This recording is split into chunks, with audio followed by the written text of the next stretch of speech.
TJ Hughes, one-on-one, fast break, Hughes inside, scores! Hands off to Luke Hughes, rips one, he'll score! Left side slot, he scores! Adam Fantilli equalizes it!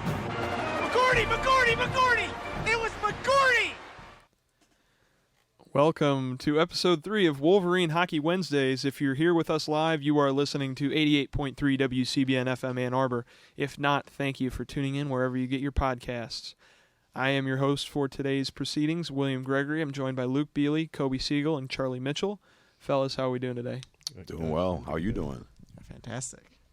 So we're going to talk a bit about the NHL. The season started last night, Tuesday, October 10th, with a few exciting games, and it'll continue on for the foreseeable future. But first, we're going to tackle Michigan hockey teams. Last week, we had a few members of the Michigan women's ice hockey team in, Sandrine Ponath and Robin Goldman.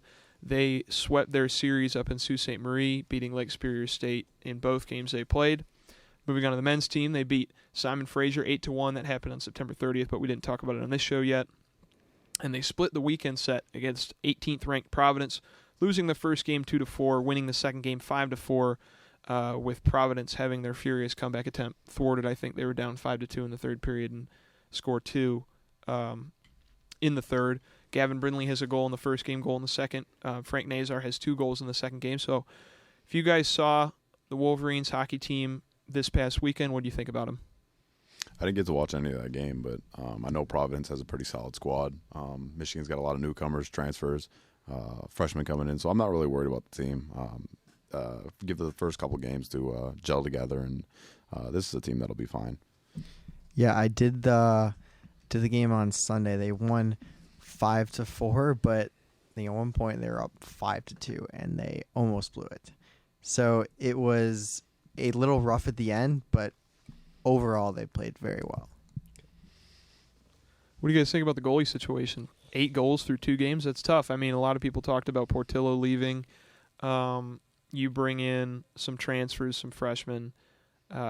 Michigan's goalie situation moving forward, how will it be better? Like Barchevsky played the second game, allowed 4 goals. Probably played the first. I'm just checking the stats right now. But what do you guys think about Michigan netminders this season? Honestly, for me, it's just a matter of reps, especially for the freshman guys and transfers. It's about getting used to the style of play and then seeing the puck, really. As a former goalie, I know that it's all about reps. My first couple of games in juniors, it was really rocky, and then it started to heat up. So I think if the goalie keeps their head down, takes a couple more reps, I think we'll be fine. And Noah West did start that first game, so it was West and Barchevsky. Yeah, and Barchevsky was really good for the first 2 periods. Third period was a little rough, but I mean, yeah, you said reps. I mean, Portillo was really good, so I think the Wolverines probably need to play a bit better defensively to help out the goalies, but I think overall they should be fine. I just think it's a matter of there's a lot of new pieces. Barchevsky was definitely an experienced goalie. He was pretty good at Canisius. I just think he needs more time with this defensive core, and time is just time in net in general with the program. So, yeah, I tend to agree. We see. I mean, Michigan is almost always a young team in this current iteration. Half the scoring came from freshmen. We've mentioned that on previous episodes of this show. A lot of that has to do with Adam Fantilli. Speaking about Adam Fantilli, he's now in the NHL, along with a lot of other Wolverines. We're going to talk about the National Hockey League. The season started last night with the Chicago Blackhawks. Luke, you sent a text in our group me saying, Bedsy with an apple, Detroit should trade for this guy.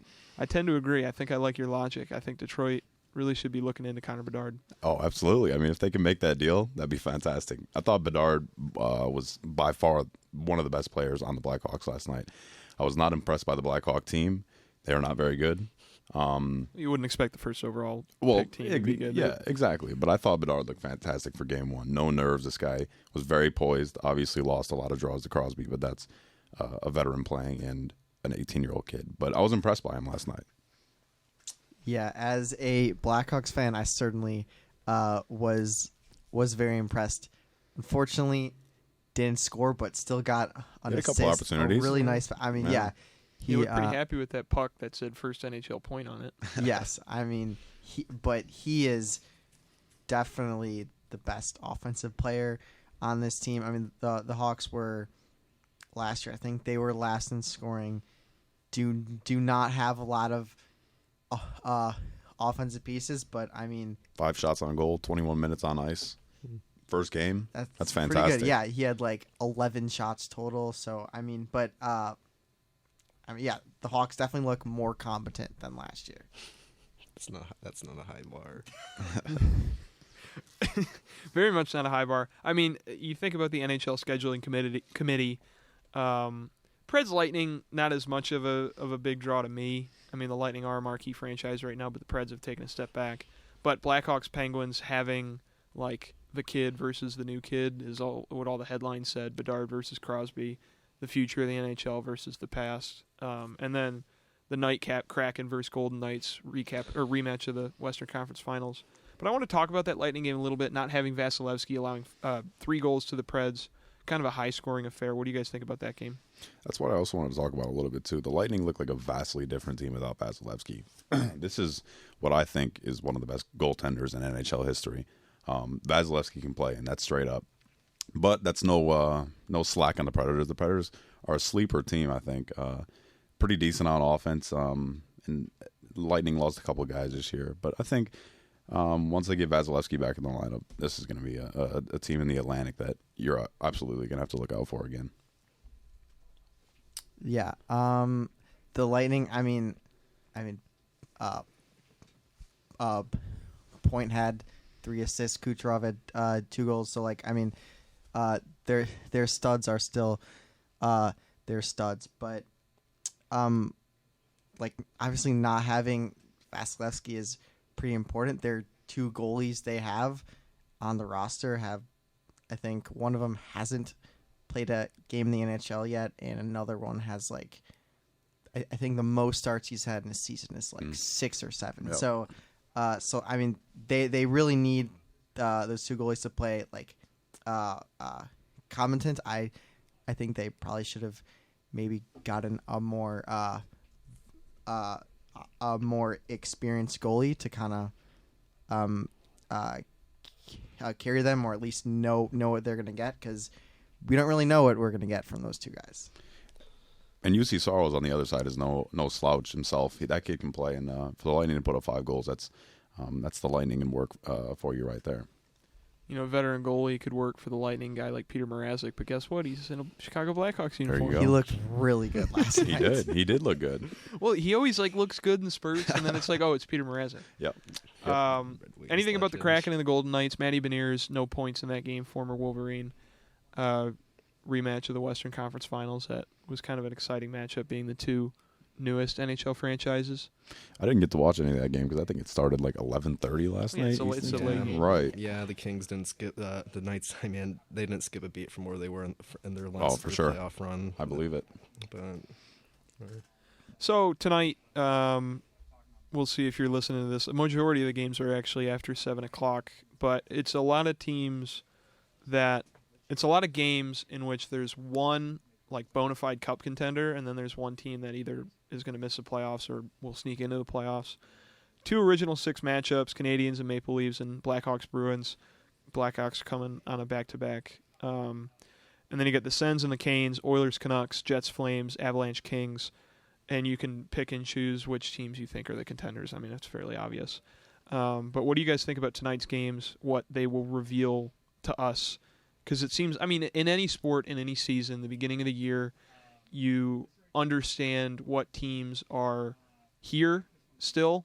Like, I don't know, Edmonton, we talked about before the show, in a lot of places has the highest % chance to make the playoffs, but we all know what they do in the postseason. Like, and they've been consistent for so long. Obviously, they have a couple of the best players in the NHL. And maybe they're not the best example, but like a team, maybe like the Avalanche, you know, the NHL is so finicky with multi-year playoff runs. Is there a team out of these contenders, so-called contenders, that you would expect to maybe flop a little bit out the gates? I mean, I think you have to point out the Maple Leafs at this point, right? Yeah. I do believe that they've upgraded their lineup, though. I do see the Maple Leafs obviously making the playoffs and probably winning the first round.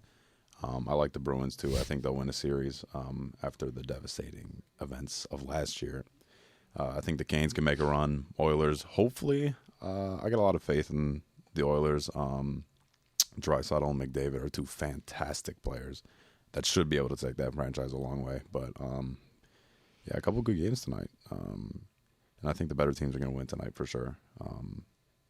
Younger teams like the Blackhawks on the road after their home opener last night. That should be a surefire lose for them. But, yeah, it's a good slate. Wow, you were very high on the Bruins this year. I mean, yeah. How can you not be, though? They lost their leader, man. Bergeron's gone now, and that's only one Krejci's guy. retired, man.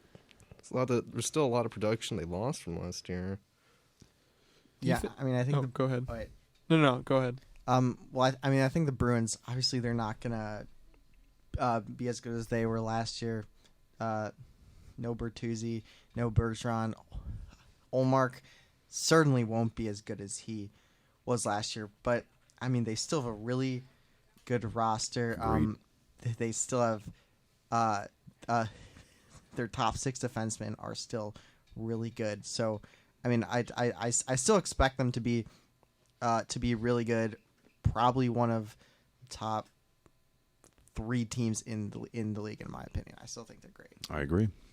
So those 2 of the night games, 10 o'clock games, I think I would classify as the closest of these 6 games. Avalanche Kings and Jets Flames. Jets Flames, probably those 2 teams are pretty close as well. And the Jets just passed out those big 7-year deals to Hellebuck and Scheifele. Yep. So what do you guys think about those 2 games? I mean, the Kings are kind of a younger team now. They're trying to be at least. And then the Flames always kind of seem like they'll hang around. But is this a season that they break out finally? I feel like Colorado's the right answer for the Kings-Avs game. Calgary-Winnipeg, that's kind of a toss-up for me. What you did just say, they did extend Hellebuck, and who was it? Mark Scheifele. Yeah, Hellebuck and Scheifele. Those are two guys that they did need to settle down for long term. But both of those teams, I think I like the Jets more than the Flames this year. I don't know. I guess I'll have to watch some more play. But yeah, So I mean, the Jets were definitely a team I thought that should have begun a rebuild. They signed Hellebuck and Scheifele for long-term deals. They moved Dubois in the offseason. There isn't a lot there. I mean, obviously they have Kyle Connors, who is a great player, but I think they should have pulled the plug on their current core and just rebuild. And I think the Flames are in a similar situation. Of course, last year they were close in every single game. They had an absurd amount of overtime losses, which caused them to miss out on the playoffs. And obviously, they don't have a star player anymore. It's probably their goalie, right? Markstrom, he struggled last year. He started off all right, but he does need to put a full season together if the Flames want to make a run. Yeah, and obviously the paces they got from the Matthew Tkachuk trade definitely did not pan out. That's such an unfortunate trade if you look back on that. Yeah, Huberdeau hasn't been able to produce like he did in Florida. Neither has Weegar. So, and then you just look at Tkachuk and look what he's doing, man. Yeah, obviously it's just an awkward situation for both teams in I agree. The matchup. I like it. Yeah, the Flames are kind of a weird team, but I do think that Huberdeau, I think he will bounce back for sure. He's too good not to be better this year. But I mean, yeah, there's kind of like they're kind of a team where like I could see them making the playoffs and making a nice run. I could see them missing the playoffs. I don't know. They're just kind of a weird team. I also just realized that they traded away Tyler Toffoli in the offseason to the Devils. Yep. So, Speaking of the Devils, they play tomorrow. A lot of Michigan ties. This is a Michigan hockey podcast, but since the NHL season is kicking off, we're going to talk about that a bit more today. The Blue Jackets play the Flyers, Sabres and the Rangers, obviously Devils and the Wings. And then a few other teams kick off their season: Panthers, Wild, Blues, Stars, Sharks. I want to talk about these Michigan games. So Owen Power and the Sabres, Adam Fantilli and the Blue Jackets, two of the biggest superstars in Michigan hockey history, really. And I wouldn't necessarily count Luke Hughes for the Devils in that, but he's on the Devils now after playing a little bit last year after Michigan's disappointing exit in the Frozen Four. So which out of those three guys are you most excited to see on the ice this year? And if it's not Fantilli, then who is it? I mean, it's got to be Fantilli for me. So besides Adam Fantilli, are you looking at Owen Power? We talked about Matty Beniers, didn't register a point. Kent Johnson also on the Blue Jackets, and Nick Blankenberg. A few other Michigan players right now have their draft rights owned by the Devils. Seamus Casey, a few others. Anything on those fellas? It has to be Owen Power. The Devils have, not the Devils, excuse me. The Sabres have a fantastic young core. I am frankly terrified of the Sabres in the coming years. Well, it's about time. Well, exactly. They're in the same category as the Wings right now. Got a young core, a team that should be good in the coming years. But I think on a young team like the Sabres, Power should be able to produce young, fresh lines, and I think there's a lot to be excited about if you're a Sabres fan this year. Well, what do you think of them at home against the Rangers? Do you think they stand a chance? I do. I think the Rangers are a team that a lot of people overrate this year. They don't know what to do with Patrick Kane. He hasn't been resigned, has he? No way signed him. Right. He is not good. Right. Yeah, exactly. I don't know. There's Detroit rumors for him, which I think those are dead, man. I think those are dead. But that's like an old Detroit move to me. I don't know if that screams like it's a Ken Holland move. New direction of the Red Wings. Yeah. Like superstar acquisitions. They're much more based in like reality these days. Right. No. Yeah. I think that Sabres Rangers game is a toss up. But I like the Sabres at home. I think they're gonna have a good team in the coming years, though. Yeah, I mean they need to take advantage of having Tage Thompson, one of he's fantastic. My favorite players in terms of just like pure highlights. His highlights are one of the best. Yeah. The Sabres are. Owen Power, in terms of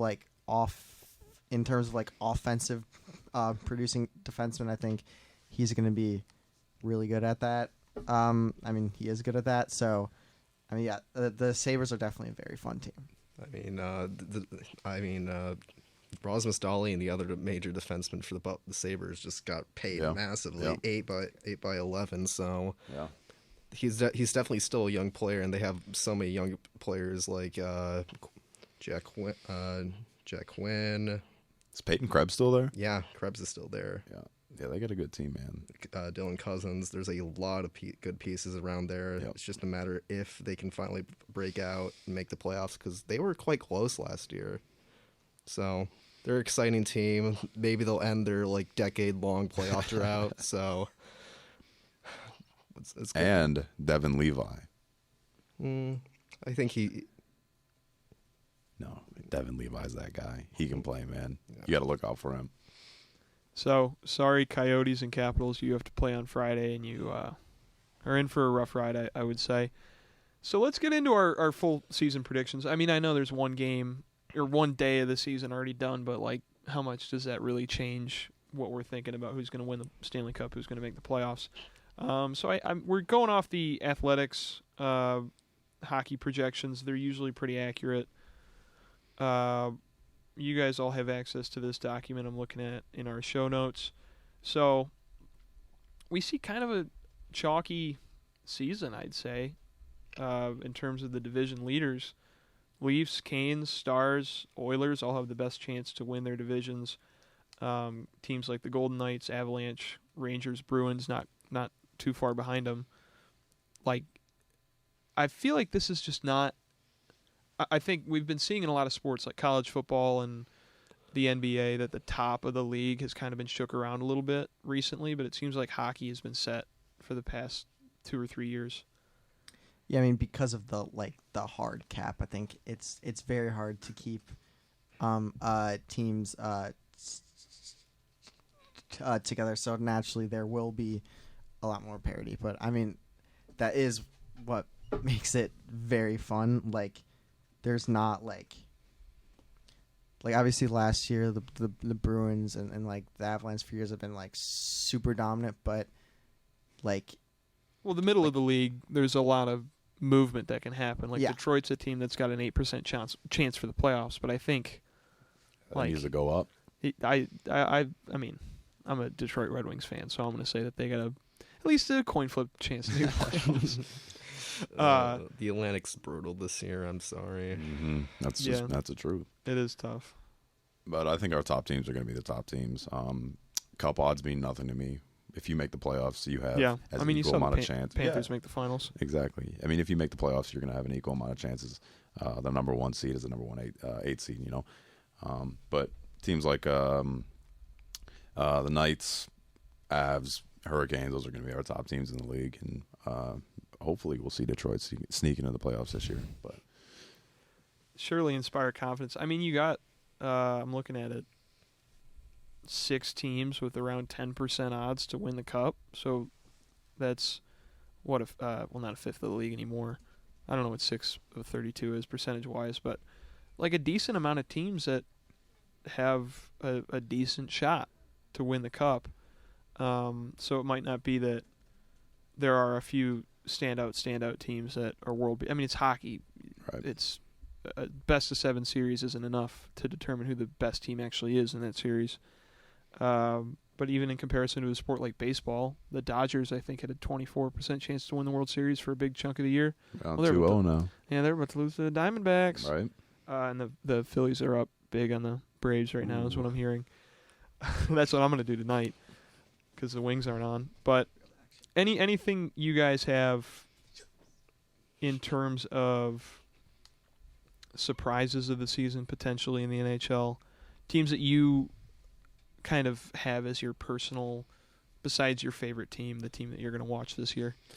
I'll say the Ottawa Senators. I was right. I was about to say that. Yeah, unfortunately, they're Atlantic opponents with the Red Wings, but I mean, they gave up DeBrincat to the Red Wings, so I'll praise them for that. Right. But they have so many great young pieces: Jake Sanderson, Tim Stützle. They added Vladimir Tarasenko in the offseason. They also tried to fix their net situation with Jonas Korpisalo. They're just a scary. They have so much young talent, and it's just kind of scary. So they're a team I'll watch this year. I think they'll be exciting. They have former Michigan Wolverine Josh Norris should be back mid-season. He didn't play last year, so I'll hopefully they can turn it around. But also I hope they don't because I want the Wings to win. Yeah, I am actually going to say I think the Red Wings. I love that. Kind of think they're going to be pretty good. I mean, getting Alex DeBrincat as a Blackhawks fan, I mean, he's awesome. Larkin was great last year. They get JT Compher, who selfishly is from near my hometown and skated at the rink I used to skate, so I love him. Also, Michigan Wolverine. So I mean, and they got Gostisbehere. He's great. So I really like the Red Wings this year. I hate to beat a dead horse, but the Buffalo Sabres are an exciting team, man. A young core on there. Obviously, you just said Tage Thompson is incredibly talented. Devin Levi, I can't help but to watch that guy play. The Buffalo Sabres are exciting. But go Wings. We'll talk about, I think, a few teams we haven't touched on yet. The Vancouver Canucks, forever a tortured fan base. Right. I think Elias Pettersson, I think, deserves. Poor Quinn Hughes. Elias Pettersson, Quinn Hughes deserve better than they got. The Isles, we haven't talked about the New York Islanders, and then the Minnesota Wild, another team that kind of just sticks around but hasn't been able to break through. Anything you're thinking about these 3 teams that are kind of forgotten in the playoff race? They're not talked about much. I think the Wild definitely will make the playoffs, but there's a good reason we don't talk about the Islanders because there's nothing to talk about with them. They're just they're a franchise that has no real futures in general. Their current core is all right, above average. They might sneak into the playoffs, but there's nothing really to talk about them with there. Yeah, their only hope is that Sorokin plays out of his mind again, which he will, but they just don't have enough scoring. I did want to talk about the Wild too, so I'm glad you brought that up. Obviously, Marc-Andre Fleury just acquired Pat Maroon. Kirill Kaprizov is a goal scorer. This team will make the playoffs, and I don't know what it is about Minnesota sports, man, but they got to make a jump or something. The Twins did. The Twins play tonight. We'll see what happens right. there. This question with the Wild is if they can win a playoff series, which it's kind of like the Twins in some regard because the Twins had a ridiculous amount of consecutive playoff losses. But the problem with the Wild, of course, is just they can't seem to win a series. So. Right, but I like the Wild lineup. Zuccarello, Boldy. Boldy's a good player.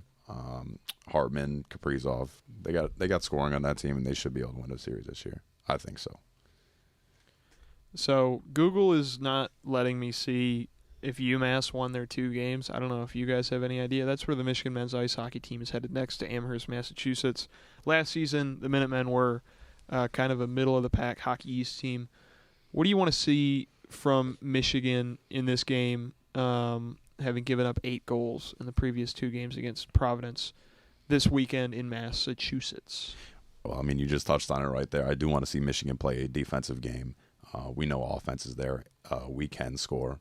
I do want to see the Wolverines play a 200-foot game and take care of their defensive zone, most importantly. Obviously, you just said we gave up, what was it, 8? 8 goals, 2 games. That's not fantastic. But, yeah, we got to clean it up in the defensive zone and just play a full game, man. Play a whole 60 minutes, take care of our own zone. And Marshall Warren, Boston College transfer, former captain of that team, has the A this year for the Wolverines. He's used to playing in the East Coast hockey environment. And, I mean, if there's been a criticism of Michigan and Big Ten teams, it's that they haven't been able to stack up to competition on the East Coast in the playoffs. So, UMass, like I said, they're not a great team out East. Michigan struggles against Providence. What do you guys think about Michigan's ability to win these 2 games and how that speaks to the future of this season? They're going to have to play teams like this in the playoffs if they reach it. Yeah, I mean, Michigan in terms of like talent, they're like the best or one of the best.